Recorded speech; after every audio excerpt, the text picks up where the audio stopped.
Kale program Uganda Tukole Televu nze Fred Makubya tuli ku plot 42 Kunaila Avenue wiki mpya omwezi gwa 2 omwaka 2023 njagala okubebaza mwena abatugobera okuba yotandikira nze Fred Makubya nate tukomyewo okongera otukube tofaali n'okuba toki mu nsonga ezigenda ddala maaso mu ggwanga erya Uganda omuliro gusobodde okukwata mu kiro ekikeseza enkyalunaku olwaliro n'abasuubuzi wano wakati mu kibuga ekikulu eky'e Kampala era ezo zimu ku nsonga zetugenda okuba nga tubaleetera. Ensonga z'amazzi emitendera musobola okuba ng'oyita amazzi twogera ku kitongole kya National Water and Sewage Corporation. President Yoweri Kaguta Museveni naye ayongedde okusomesa bannamawulire ku makubo ge tusobola okuyitamu nga twekulaakulanya obubaka obwo bw'emu ku bwe tugenda okuba nga nate tutunuulira lunaku olwale. Lunaku lwa Mande tubeera ku nsonga zetugamba ez'ebyobulimi era mu maaso kaawo tujja kuba twegattako former minister kwasaganya ensonga z'ebyemu ebyobulunzi n'ebyobuvubi mu ggwanga erya Uganda Honorable Victoria Sechitoleko bwetyo tugenda okubanga nate tutambula olunaku olwaleero. Njagala tutandike ne zaabu bwamu nga beegasse ne MTN nga bali powered by Altex East Africa abagamba my money definitely my future.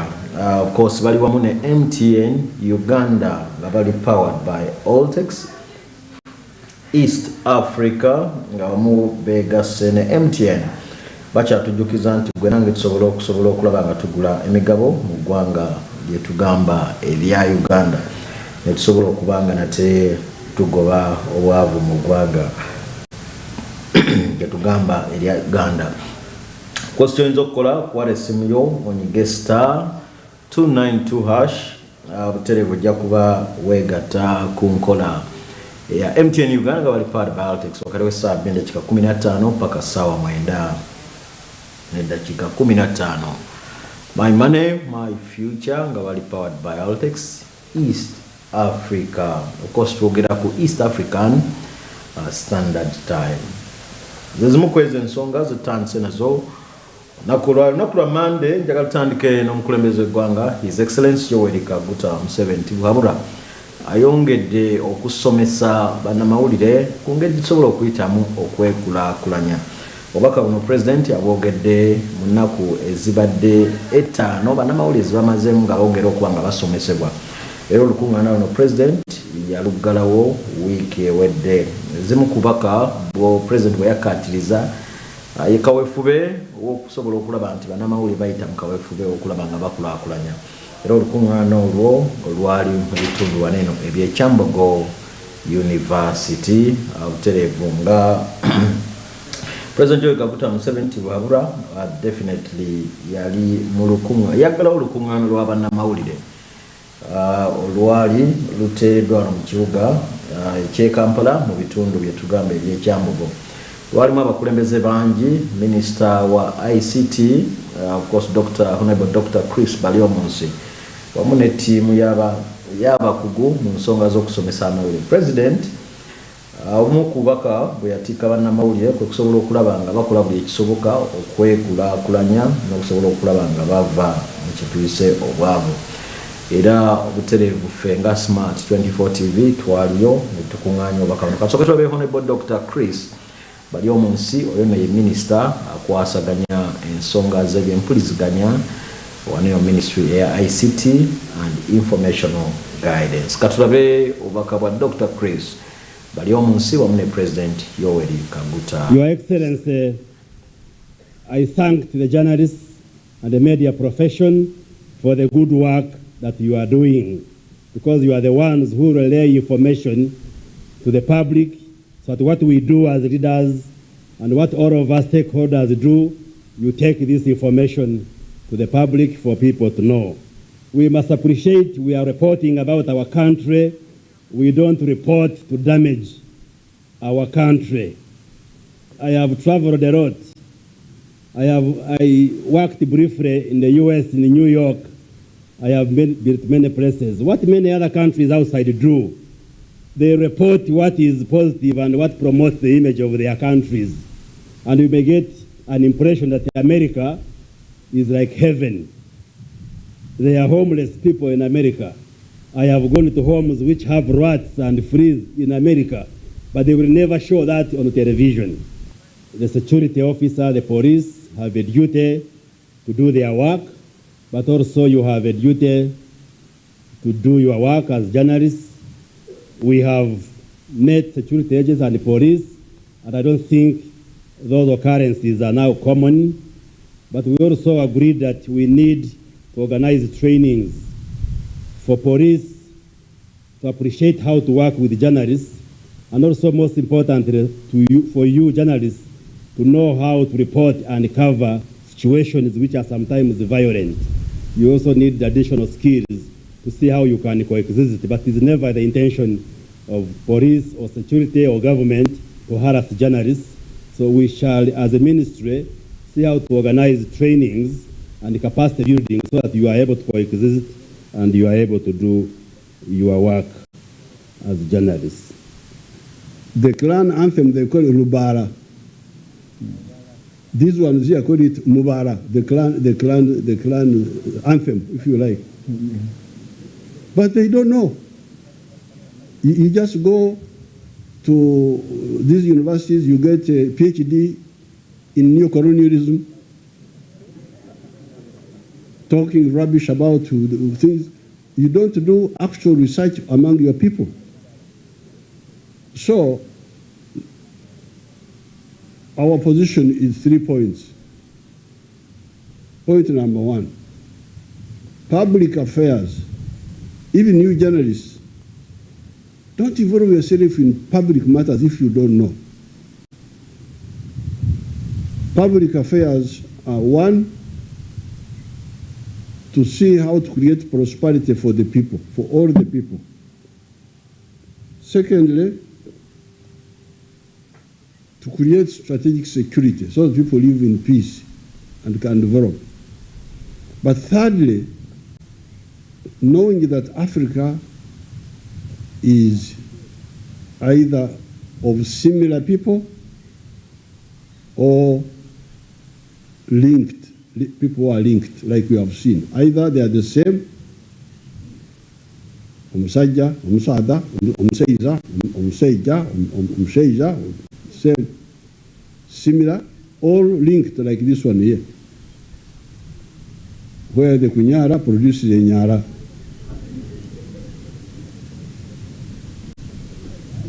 But the universities have never discovered the linkages. They have never discovered the linkages. So this is the line of the NRM. That's why we rejected and we treat with contempt all this business of these other groups. And that's the problem of Africa, where there's no prosperity now, part of the problem. Okukorera ekida kyonka, working only for the stomach. Teach, may each, keken, as they say in Luo. And therefore, the NRM message, advice to you people, is that in addition to education for all, we must get all the families to be involved in a money economy, but with ekibaro, chura. Because if you don't work for money, you will not be prosperous. Aim number 2, convince all your relatives to work for money,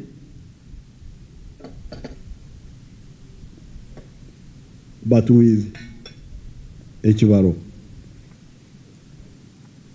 So that therefore means you must engage in wealth creation. And that's why I'm happy to hear that you want to have a circle to do something yourselves. That is music to my ears when I say, oh, abamawulire katubogedde.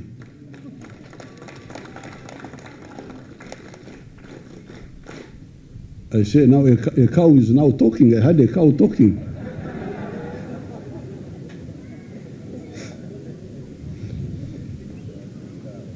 Because aborugambo nabo omuntu abeera oburugambo ono yayogedde bw'atyo naye gw'olowooza abadde ategeeza ki? Why don't you go and do something in your home first?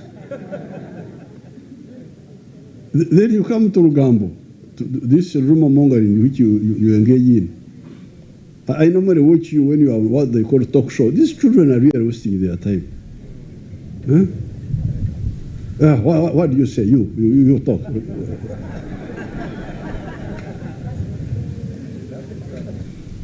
So therefore,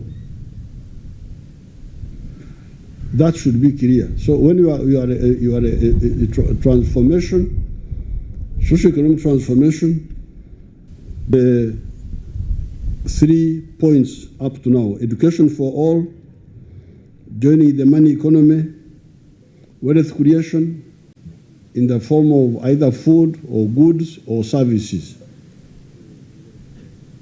Then number 4, but all this needs infrastructure. The government needs to create infrastructure to enable all this to happen. The roads, the electricity, the railway, the telephones, all are part of the infrastructure. Then the social infrastructure, the hospital, the schools, and so on. Then finally, number 5 is peace.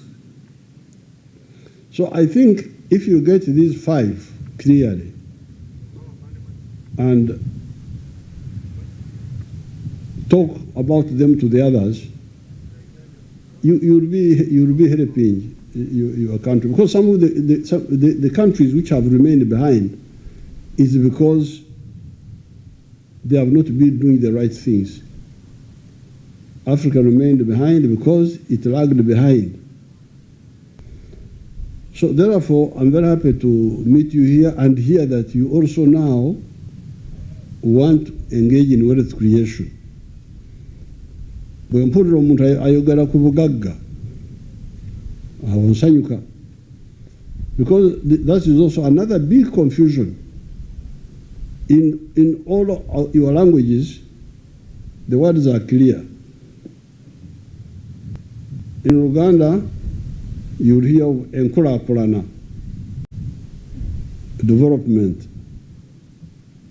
You must now really emphasize, because there's a lot of confusion, especially among the political leaders, because they go into leadership without conviction. They just go to look for jobs.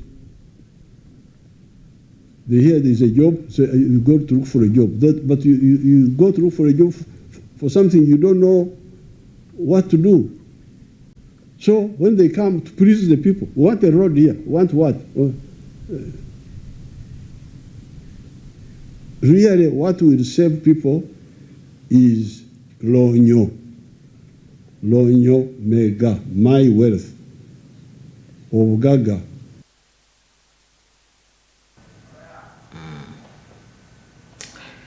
Kale mterevu President Yoweri Kaguta Museveni wabura nga asibula bannamawulire mu lukungaana olwabadde olw'ennaku 5 mu bitundu bye tugamba eby'ekyambogo. Tusuubira nti ebibala bijja kusobola okubanga nate biba mu lukungaana olwo lwennyini. Program Uganda Tukole buterevu tweyongerayo wiiki ewedde ekitongole kya National Environmental Management Authority kyetumanyikiddwa ng'ekya NEMA kyayise ebiragiro eri abo bonna abalemye okugondera amateeka. Okusinziira ku commissioner okuva mu kitongole kino yategeeza nti abo banaalema okugoberera amateeka okusinziira ku musango gwe bakoze abasinga ku bo bajja kubanga basibibwa, ate abalala bajja kuba basasula ssente z'engasi ezikunukkiriza okusinziira ku kibonerezo ky'onaaba okoze. Kakati abamu ku abo tuze tuwayamu n'abakugu ab'enjawulo. Bamemba ba Parliament, Honorable Ggwanga Keifa, ono member of Parliament akiikira ebitundu by'ekibuga ate era nga ye ssentebe w'akakiiko ak'ebyensimbi ku Parliament, yagamba nti enteekateeka ezo ebiragiro ebyo birungi ate era bikulu. Naye ndowooza enteekateeka ezo butereevu tujja kubanga nate tuzibawa ku maaso k'eyo. Bwetweyongerayo Ministry of Finance, Planning and Economic Development week ewedde yayisiza alipoota ekwata ku nsonga z'obwavu. Alipoota eno erimu ebikulu bingi naye kimu ku byo basobodde okukakasa nti obwavu mu ggwanga bugenze bukendeera. Amawanga agasinzeemu obwavu okusinza kwa alipoota yafulumizza Ministry ya Finance, Planning and Economic Development eraga nti ebitundu bya buvanjuba ne mambuka bye bisinga okubaamu obwavu. Honorable Ebifa Kiwanuka ono member parliament wa Kibuga atengera essentebe akiikirira akakiiko k'ebyensimbi agamba musanyufu nti obwavu bulabisenga nti obukendeddeko wabula lipoota eno egenza okujja nga naffe eggwanga erya Uganda tweteekateeka okusobola okulaba nga tutulumya embalirira eya 2023-2024. Of course tubaddeyo ku parliament tusobola okutuusaako obubaka buno. Tulabe Honorable Ebifa Kiwanuka member parliament wa Kibuga atera nga essentebe ow'akakiiko ak'ebyensimbi wano ku parliament. Ripooti efulumye eraga nti obwavu at least bukendeddeko wadde era nga abantu bangi abakyali wansi w'ekituyita poverty line. Naye ekikulu kiri nti bakendeddeko. Ekyo nno kizzaamu amaanyi. Of course tukyalina olugendo lw'amaanyi nnyo okulwana okulaba nti bannayuganda abo 8,000,000 abakyali wansi wa poverty line be bafuna less than $1 ababeerawo ku less than $1 abatawengeza $13,500. Tulina okulwana okulaba nti nabo bakendeera lwe lukyali olutalo lw'amaanyi lwe tulina. Naye ekirungi kitulaga nti programs za gavumenti zetubadde abamu ze bavumirira nti at least ze ziyambye okukendeeza obungi bw'abantu abali below the poverty line. Kati tulina kulaba nti programs ezo tuzongeramu amaanyi, tuziwagira zibe nga zongera okujja n'abana abalala abali wansi wa poverty line okubajja mu bwavu. Ekikulu nti waliwo programs nyingi eziggiddwawo bwe twaleese parish development model. Programs nyingi eziggiddwawo kati nga programu y'abakadde ebayita SAGE, nga programu y'abavubuka, programu y'abakyala zigenze ziggibwawo. Naye ekikulu nti kati zitwaliddwa ku miruka era ne ssente ezigenda okuzibeeramu zeeyongeddeko obungi. Kale ekyo kyekirungi ekiriwo nti programs zikola ate zongezeddwako obungi ate zitwaliddwa bwansi ku bantu. Of course ku vision 2040 tugenze mpola okusinziira kuba waaliwo eziyitibwa milestone nti mu kiseera kino bwe kiti twandibadde wano bwe tuti, mu kiseera kino bwe kiti tugenda kubeera wano bwe tuti. Tutambudde mpola naye ekikulu ennyo kiri nti tetudda mabega, tugenda mu maaso. Kale ekyo kizzaamu amaanyi era kikwatagana bulungi ne our vision 2040. Okay, ripooti ezenga nga tuli mu kaseera kambalirira naye tukyalina okufuna kye bayita buy-in okuba nti bonna bekikwatako bassa kimu nga nkuyege ne baga nti tulina okutunuulira ripooti eno byetuwadde era nti tubikkiririzaamu era eyo aweeraga nti wewakyali obwetaavu obusinga obungi kati we tulina okutunuulira. Naye jjukira tulina n'ebirala bye tulina era okugoberera. Tulina NRM manifesto, tulina NDP3, then tulina strategic directive eza president, ebyebimu ne project implementation action plans, byebimu ku bye tugoberera mu kiseera kino. Kati kye tulina okulaba nti ate bokkako wansi naye ebimu biyinza okubeera ku kye bayita operational level ate oluusi ffe bye tutatunulamu tibokkako wansi kakati ate otunuulira ripooti eyo okulaga nti wano we walina okugenda resources, wano we walina okugenda resources ze tulinawo entono.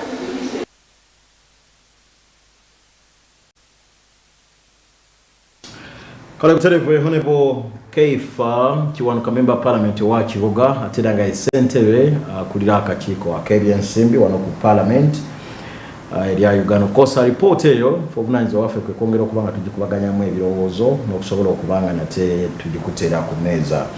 Tweyongerayo njaga tuna ekitongole ky'amazzi ekya National Water and Sewage Corporation kyongedde okukaatiriza n'okusomesa Abannayuganda mwenna emitendera mulina okuyitira nga mufuna amazzi. Tubadde twogerako ne Mahmoud Rutaya onono General Manager wa National Water and Sewage Corporation mu bitundu ebya Kampala akaatiriza obubaka bunaategeeza nti era basanyufu sobola okulaba nti basobodde okubanga basaasaanya amazzi mu bitundu ebyenjawulo. Of course Bronia televiziyo yabadde ne Mahmoud Rutaya n'atukuŋŋaanyiriza obubaka buno.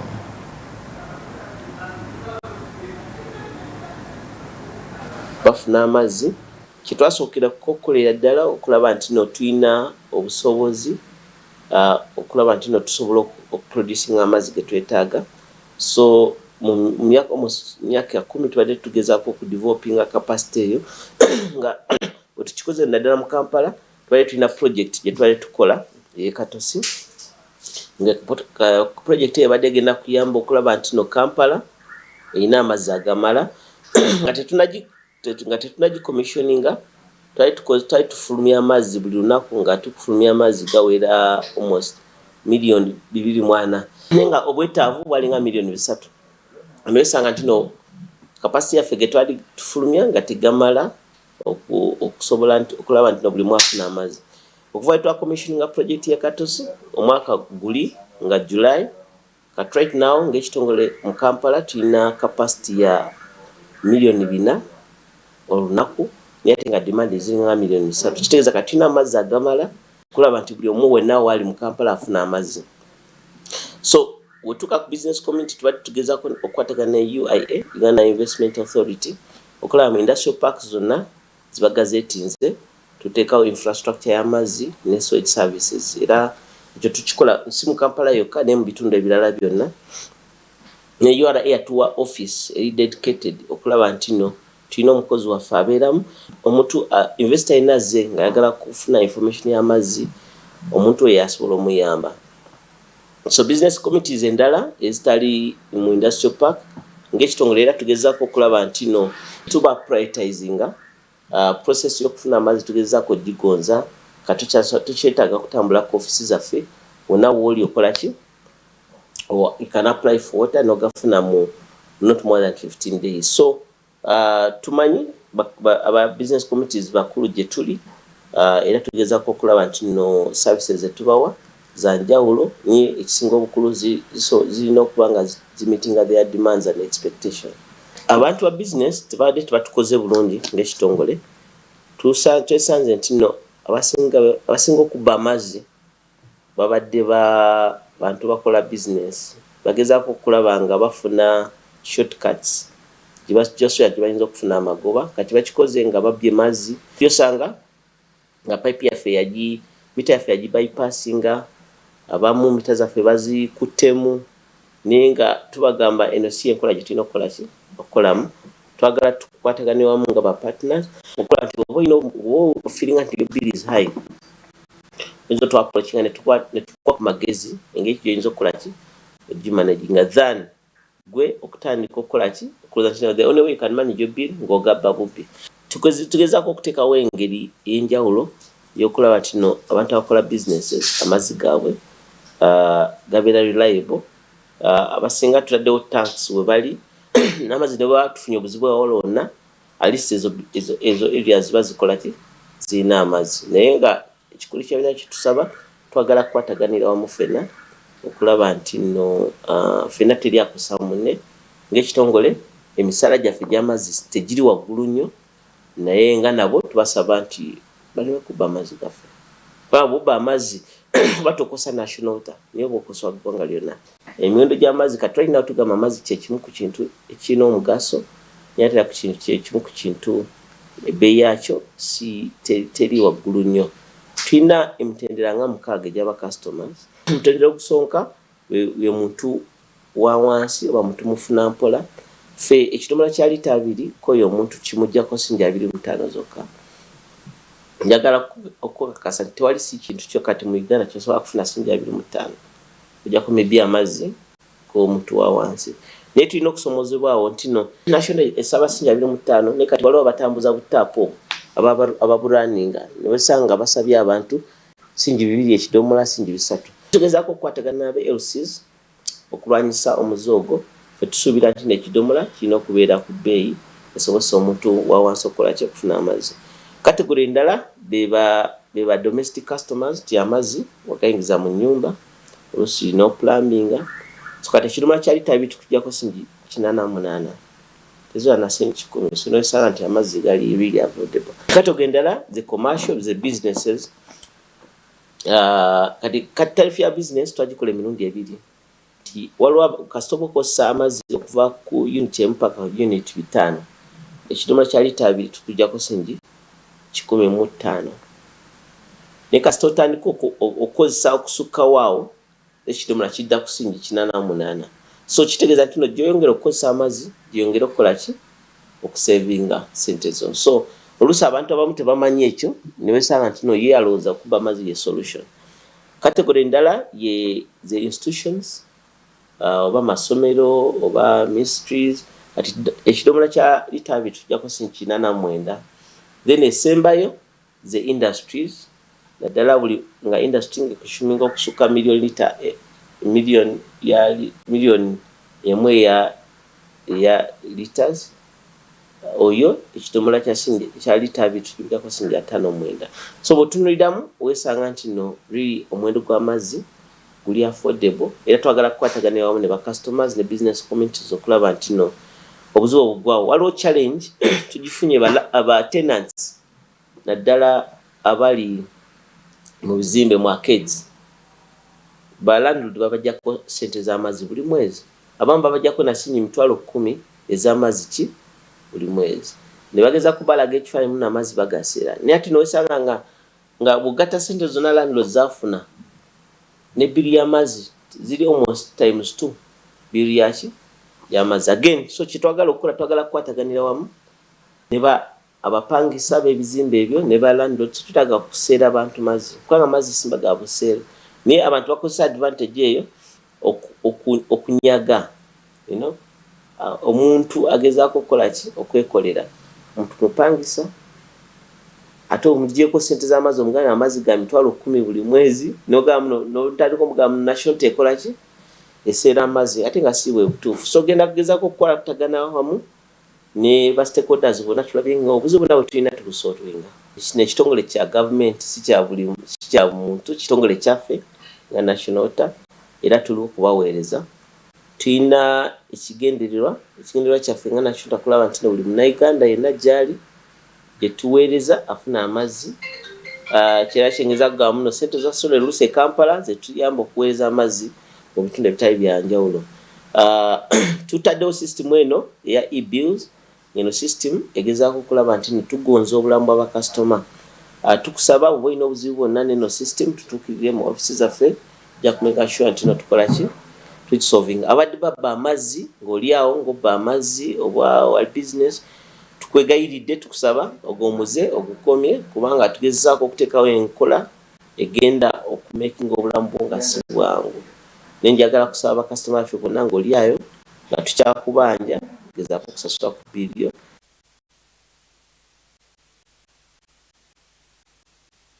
Kale programu Uganda Tukole utereva ensonga okuva National Water and Sewage Corporation zisobola okubanga zifaana. Kati omulembe tukomawo tulina enteekateeka nnyingi okusingira n'okuba mu bitongole ebya Civil Aviation Authority.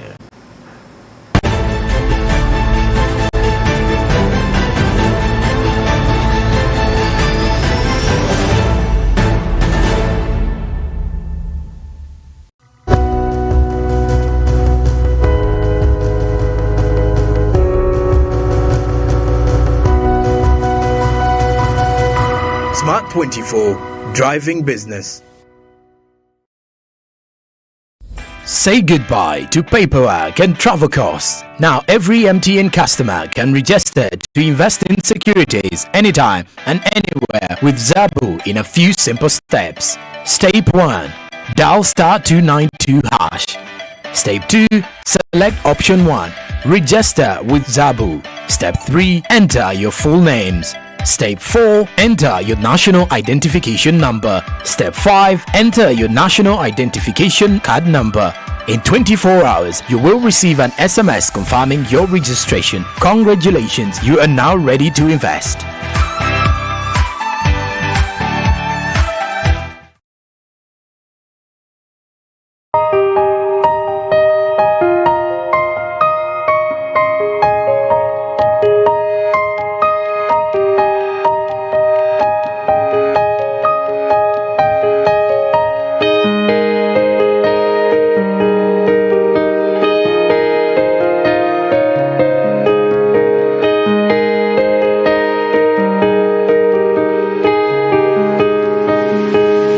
Ggwanga Highland Tea Factory is a processing plant of black tea located in Kisoro district in western part of Uganda, and the factory was commissioned in 2018, which has contributed to Uganda's economic growth after exportation of the processed black tea to Mombasa and the local market. With an effort to increase production, Uganda Development Corporation UDC collaborated with Ggwanga Highland Tea Factory, and the plant was able to acquire processing equipments like generators, vehicles that now the plant can inject a sum of 240 million shillings a month to purchase green leaf, payment of wages and the like. The factory makes black tea, black CTC tea, and it has a built capacity of about 35,000 kilos of green leaf per day. And on behalf of the board of directors, I would really like to thank UDC for the support they have given us to start the factory and the support they have given us over the years to keep us going. And we therefore are glad that now we are involved in this exercise where actually UDC has actually made it possible for us to happen. The tea we make here now is 100% for auction market, and therefore it helps the country to earn some foreign exchange, which I'm sure benefits the country. And we do feel therefore that we're making a contribution to Uganda, to Uganda's economic growth. Apart from just making the tea, we have a big program for supporting the local community. We support the local community, the growers who have tea gardens. A lot of the tea at some point had been abandoned, so now we go there to give them support in terms of rehabilitation so that they can actually produce more green leaf from their gardens. UDC's collaboration with Ggwanga Highland Tea Factory has since December 2019 undertaken a drive to facilitate planting by outgrower farmers of an additional 10 million tea seedlings by farmers in areas adjacent to factories in Kibale and Kisoro. twatuguzaga bushenya majani transport yaraba nyingi. Previously, we used to sell our tea to Bushenyi and the cost of transport was really high. Mpira abantu binje mirimo, at least ndabashashura buri week. But with the commissioning of the plant, many have benefited. That personally, I have employed many who I pay every after 2 weeks, and everyone is happy because they get paid in time. Abwa support ya seedlings. I thank the government and UDC for the seedlings delivered and request for more so that we plant on other dormant land pieces. Kandi turashaba government okongera kutuhereza ezindi mbibo. In terms of employment, we're employing about, in this factory alone, we're employing about 80 employees. But that number sometimes goes up, sometimes goes down, because it just depends on how much leaf there is for processing. When there's a lot of leaf, that number could go higher. When there's less, that number will actually go down. To UDC, we can only say we're happy. We're happy for the support they have given us, and on behalf of the board of directors, like I said, we do hope they will continue to support us.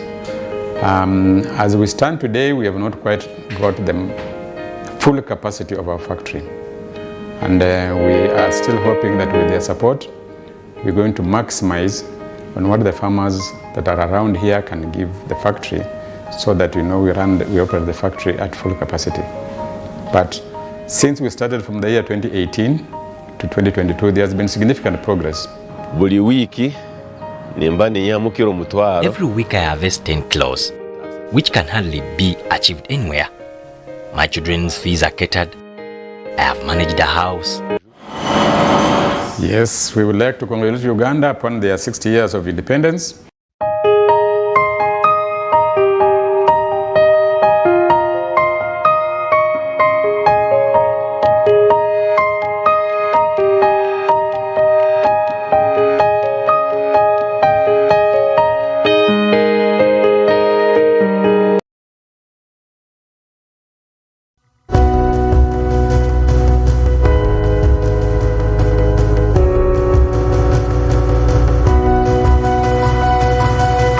Smart 24, driving business.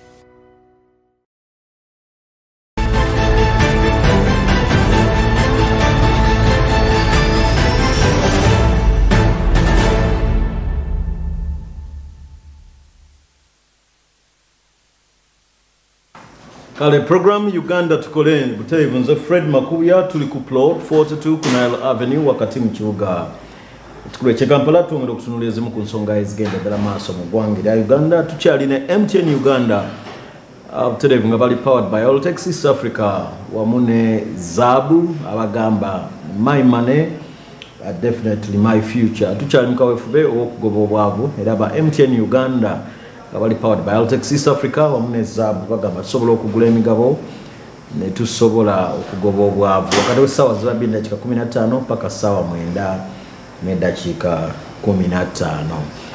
Abuterevu bwete butandise bwe tweyongerayo ekitongole gye tuvuddeko emabega ekitongole ekya Civil Aviation Authority bimu ku bitongole ebyo ebisangibwa ku ssaawa ekikulu eky'Entebbe gye tuvuddeko eyo wabaddewo ensonga nnyingi zibadde zikwata ku kisaawe eky'Entebbe era ezimu ku ezo zibadde zisinga okukoonebwako y'ensonga y'enguzi.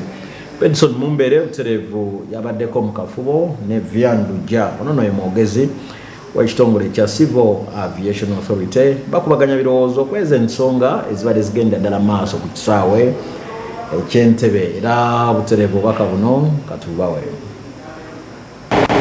Ekisooka njagala okukakasa bannayuganda nti ffe nga batwala ekisaawe ky'ennyonyi Entebbe tubadde tetutudde tetulinze bantu kwemulugunya okuvaayo okubaako kye tukola naye n'emabegako tubadde tulina bye tukoze okulaba nti tulwanyisa ebyo abantu bye beemulugunyaako.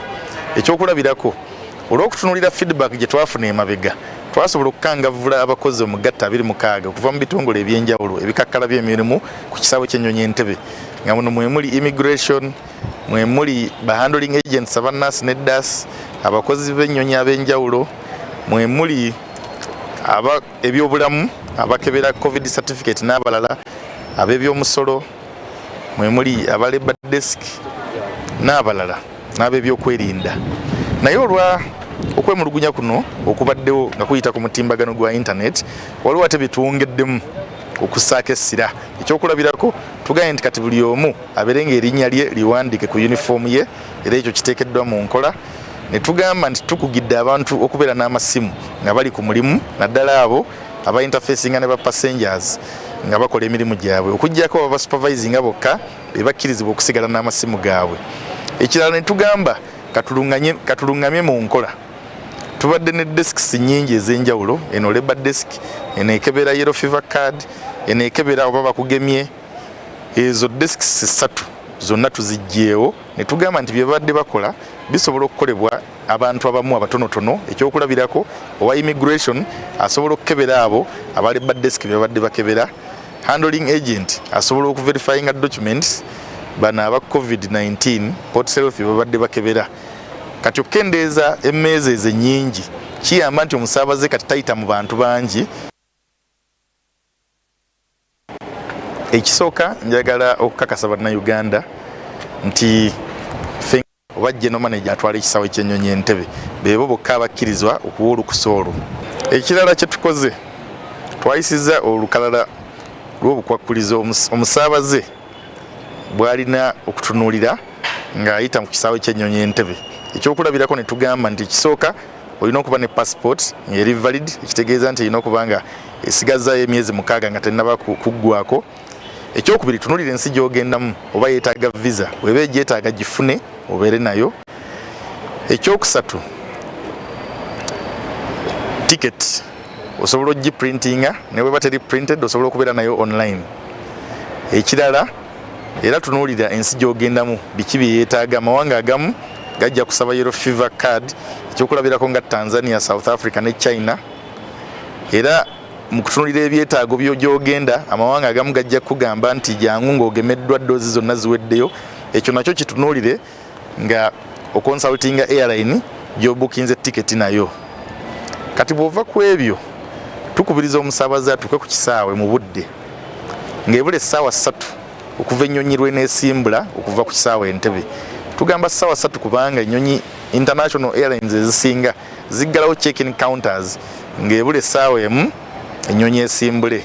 Ate kati olw'obukwakkulizo obungi bw'oyitamu omuli ebyokwerinda okuviira ddala ku gate traffic jam. Lwaki twagala omuntu yeewa obudde obumala asobole okuyingira mu budde aleme kumisinga flight. Kati bwe tuva ku ebyo ne wabeerawo bano be tuyita ba migrant workers abagenda okukola emirimu egy'enjawulo mu mawanga aga Middle East. Emirimu naddala nga gino egy'okuyambako awaka bannyinaffe abo mbalaba bakubirizibwa Ministry ya Gender, Labour and Social Development bayite mu makampuni agali registered okubatwala. Naye bw'oba toyise mu kampuni era waliwo ebbaluwa Ministry ya Gender gyegaba clearing omuntu agenda okukola mu mawanga ago. Nga kino bakikola okuyamba abantu okwewala waliwo vice eya human trafficking oba okukukusa abantu. Ti abantu bamu bakukusibwa ne ba ending up nga babonaabona. Mwalaba omwaka oguwedde waliwo abawala awe Dubai ne mu mawanga amalala abaabonaabona ne babeera nga baali balina okukomezebwawo. Kati olw'okwewala ebyo government ng'eyita mu Ministry ya Gender ekirwaki yateekawo obukwakkulizo obwo kwaba bagenda okukola mu mawanga ag'enjawulo. Sebe nabyo bitunuulirwa mu ngeri emu ey'endala. Ate bano abakukusa abantu balina obukodyo bwe bakozesa. Ekyokulabirako bagenda ne babawa tiketi 2. Kyova olaba nti emirundi egisinga omuntu yandibadde alina return ticket emutuusa n'emukomyawo.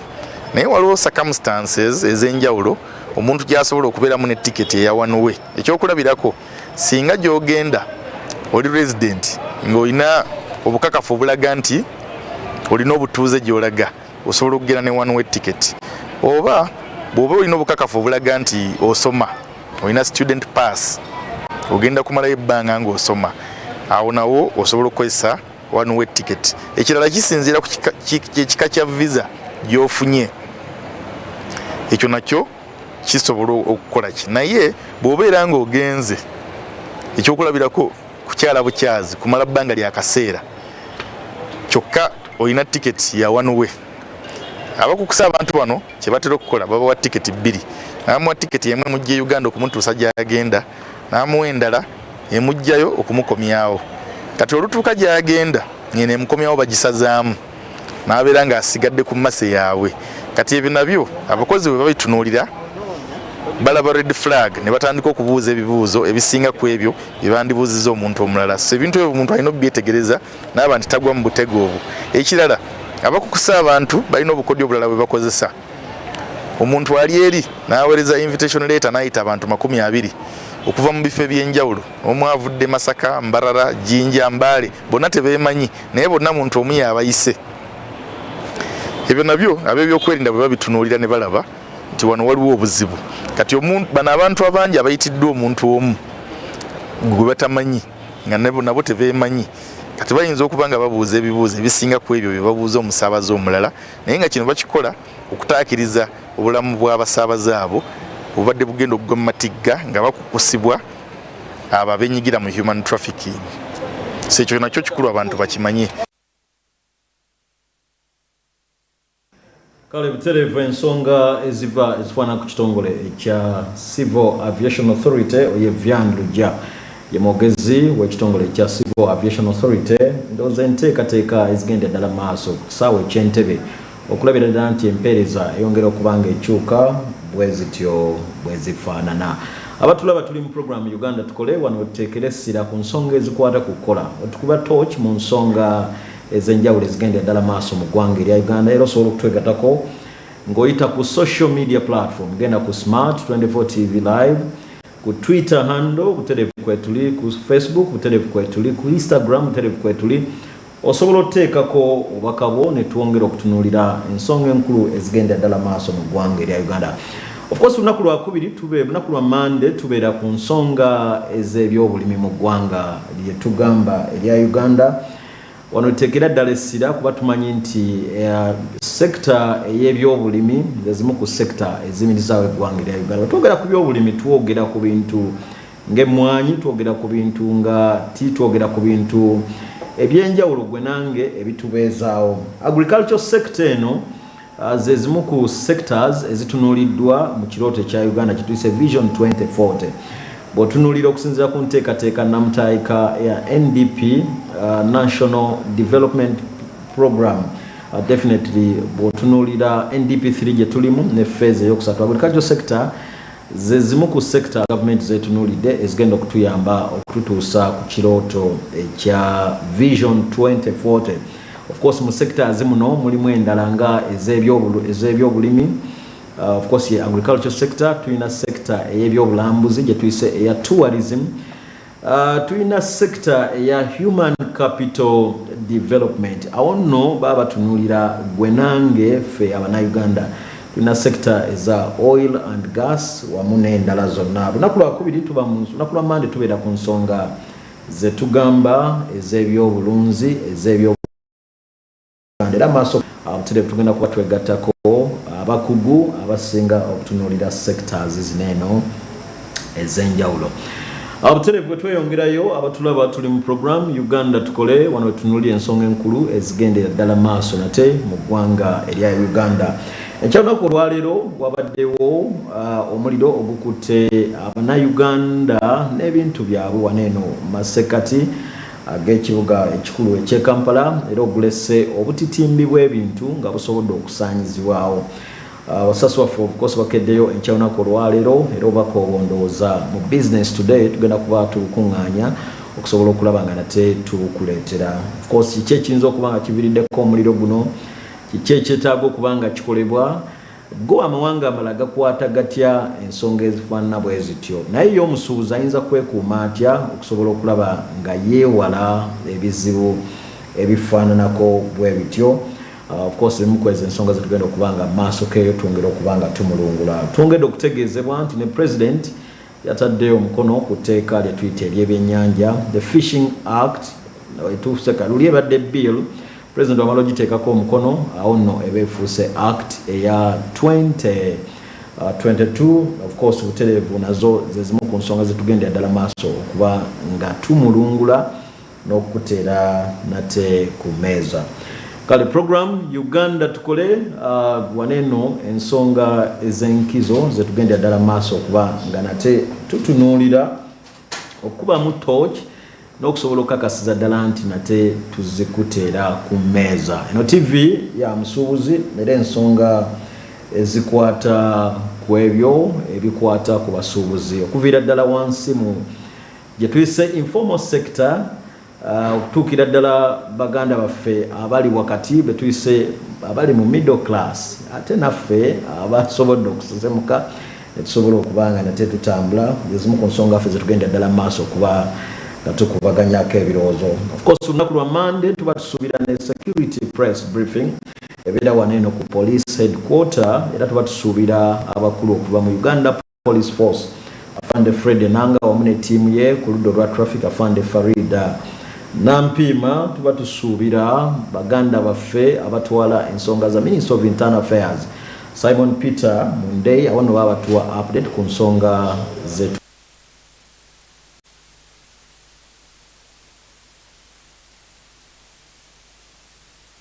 Balage kiki ekibaddewo ku nsonga z'omuliro mu kiro ekikeeseza olunaku olwaleero, omuliro gusobodde okuba nga gukwata ne guleka obutitimbi bw'ebintu by'Abannayuganda abasuubuzi nga bisaanyiziddwawo. Monica Nabyonga akeddeyo enkya y'olunaku olwaleero nga bukya nate n'atukuŋŋaanyiriza obubaka buno. Sawa nga 11:12 awo tujja okuzikiza era nga era bwe tulaba era bwe tukyale zinangira gunsanze ndi eno eshegera okuba mbadde ngenda ku muzigiti kusala awo kakananga tetulina kyagukolera sijja kulimba naye ngera mulaka mulimu abafiiriddemu kyetutanaba kutegeera bulungi banga ddene gulinga mu myaka 10 kyaka wano baagulawo shegera waliwo abaagulawo tetunakakasa naye nga ate tulinaffe okuddamu ne tuzimbawo nze nkola mu scrap ngula bi used things zibi computer bi printer zibi tusobodde okutaasako betutaasiza naye biga bifudde tetulina kyabikolera Allah wabadde asazeewo era njagizaawo naye sisuubira kati kubanga era nsuubira bakyasa okuddamu ne bookya kyemmanyi miliyoni nga 5 firiji puulu biki polisi bakatuuka kati era nga bobalaba beefumba bakatuuka tuva obweddaffe tukyekwatiramu ekintu bano nawe bali mu nkwezi okubanga baagala abantu wano wajje oshegera era kyobola bakajja n'ebimoloko bira ebimu babireeta buleesi kufuuyira naye nga obweddaffe twakitandise nga amaanyi tusenanaga muwala nyingi era nga olaba ebima bya kasooli bino bano babima nkoko bino ebyenkoko mmere ya nkoko n'ebirala bingi naye nga bizinesi mwe ziri mu ndeeza enjawulo guguddemu enjege eno nyolo wamu ne baganda bange abatusibwako obuzibu buno abakisenyitu parish senyitu parish enekolebwa zooni ziri 10 ne zooni yaffe eno yakakajjo yefuta ekizibu eyokebwa buli lukya eyokebwa tubuuza gavumenti lwaki zooni yaffe yakakajjo luvannyuma lwa myezi 6 luvannyuma lwa myezi 8 yekwata omuliro kyali bwe kiti n'omwezi ogw'omunaana kyali bwe kiti n'olwaleero tubuuza gavumenti kibataka oba omulimu gugenderere era tusaba gavumenti eveeyo no ripooti y'omu bwangu olw'omuliro guno gukuttewo bwetaaveeyo ne ripooti yamangu gaffe FDC tujja kukunga abantu baffe tubuuze omuliro lwaki gukwata mu kakajjo mwokka buli mwaka mu Kampala Central wano omuliro kigendere kibattaka kigendere kyakwagala kutwala batuuze beetamu ekisenyi baveeko batwale ettaka nga tekuliko batuuze n'ekyenyamirwa nnyo okulaba nti abatuuze ebintu byabwe bafiirwa bantu bali mulooni bintu byabwe bifa fe tugamba nti baleke abantu ebyo ebyettaka enkanewo zibereza ettaka bakole enkayana zaabwe naye abasuubuzi baleke bakole emirimu gyabwe omuliro gwatandise saa 8 ogw'ekiro naye poliisi etuse saa 12 ez'okumakya ng'enkola yabwe ebweri eya bulijjo ate nga kumpi nnyo okuva wali eri fayaweeri okutuuka wano naye tusaba olulala babeereko okwo mu bwangu nga bwekola abantu awalala nga bwekola kutyagasi nga bakulembeze baze mu bitundu ekolenga ku bwangu n'okunga omuliro nagwo gukutte ekitundu ulo waliwo abatunda limu nga bw'omulabaawo oyo cotton waliwo abamukene waliwo ab'ebyuma by'obuwunga nga mu zooni eno yakakajjo tufiiridde ebyuma 8 ebyakawunga ak'emmere tufiiriddwa ebyuma ebikuba obulo 15 tufiiriddwa ebyuma ebikuba emmere y'enkoko ebisuka 20 n'abantu bonna bali mu looni tulina beekeri yaffe yawagulere y'emigaati wali eri nayo egenze mu njege eno tusaba gavumenti bwewasinga naye ati naffe twebuuza gavumenti lwaki wano wewasinga okuva wewasinga okwokyebwa kigenderere oba bantu baavu bantu wano beeyiza bamufuna mpola bafune ekyokulya ne gavumenti tetunulidde lwaki kisenyi ejja omuliro oluvannyuma lwa myezi 6 ng'ejja omuliro ffe nga bakisenyi era nga ffe aba FDC tugamba nti tujja kubanja ripooti mu bwangu nnyo bwe twakikole tujja kusaba baganda baffe tuwekunge tugende tunonye ripooti gye ziri gye bazikukulidde oluvannyuma lw'omuliro guno kati gwa mulundi gwakunanga omuliro gukwata nete tufunanga ripooti kale butereevu ensonga ezo ez'ennaku zibadde wano wakati mu Kisenyi mu Kampala Central Division akati Salimu Uhuru Nsubuga omuno division mayor kwasaganya ebitundu bya Kampala Central nawo ku ground tumusanzeewo era ensonga zino bwati bwazinnyonnyola wela nga mayor atwala Kampala Central Division nja kutwala mu kisa guno okusaasira batuuze bange ba mu Kisenyi tu kibi nnyo kibi ddala ekibaddewo era nvumirira muntu yenna wettima bwetu yazze n'ayokya abatuuze baffe omuntu yenna abadde singa abadde ayagala ekifo ekyo yandibadde ng'atuula n'abatuuze bababwe obudde bagende kubanga abasinga balina looni balina machines ezo za bbeeyi kati bw'ojja n'ettima n'obwokya nkivumirira kyetugenda kukola nkubidde Prime Minister ne Minister wa Kampala bajje babadduukirire akatono akaliwo. Ekyokubiri tugenda kutereeza ekifo ekyo baddewo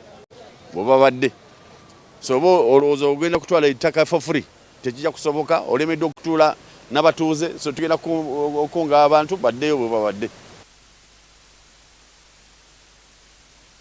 Kale mterevu yo Salimu Huru Nsubuga, Division Mayor wa Kampala Central Division. Obako obwo tugenda kubatwongera okusaba okulula in details mawulire gaffe aga business today era essaawa zigenda kubeera 3 ez'akawungeezi k'olunaku olwaleero. Mterevu nga tetunawo mulamu lunaku lwa Mande, ensonga tubeera kuza bulimi era ffe obuvunaanyizibwa bwaffe kwe kunoonya abo abategeera ensonga ez'ebyobulimi okusobola okulaba nga batutemera agricultural sector evuddewa eririddawa wawe twolekera era maaso kaawo.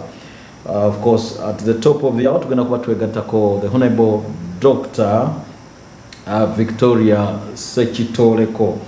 Oyo no former minister akwasaganya ensonga z'ebyobulimi, yaliko minister nga obuvunaanyizibwa bwe akwasaganya ensonga z'ebyobulimi mu ggwanga erya Uganda. Abaddeko board member w'olukiiko olwa Private Sector Foundation Uganda. Era bw'otunuulira ebyobuyigiriza bwe yafuna bachelor's degree mu nsonga z'ebyobulimi ate era naspecializinga mu nsonga eza farm management and extension.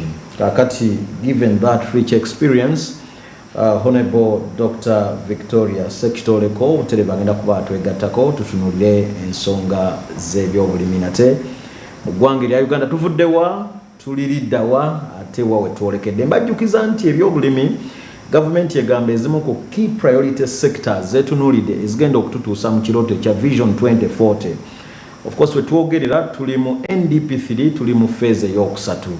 Gavumenti egamba nti ng'oggyeko ebintu nga human capital development, ng'oggyeko sector eza oil and gas, ng'oggyeko sector eya tourism, ng'oggyeko sector eya industrialization, ebyobulimi zezimu ku nsonga gavumenti zegamba nti awo senga tuteekawo amaanyi n'essira tujja kusobola okusembula nga nate eggwanga erya Uganda. Honorable Victoria Sekitoleko agenda kuba atwegattako okwongera okukuba torch mu nsonga ezifaananako bwezityo. Program Uganda Tukole katuwumulemu bwe tukomawo bwe tugenda okuba nga tutandikira tovaawo.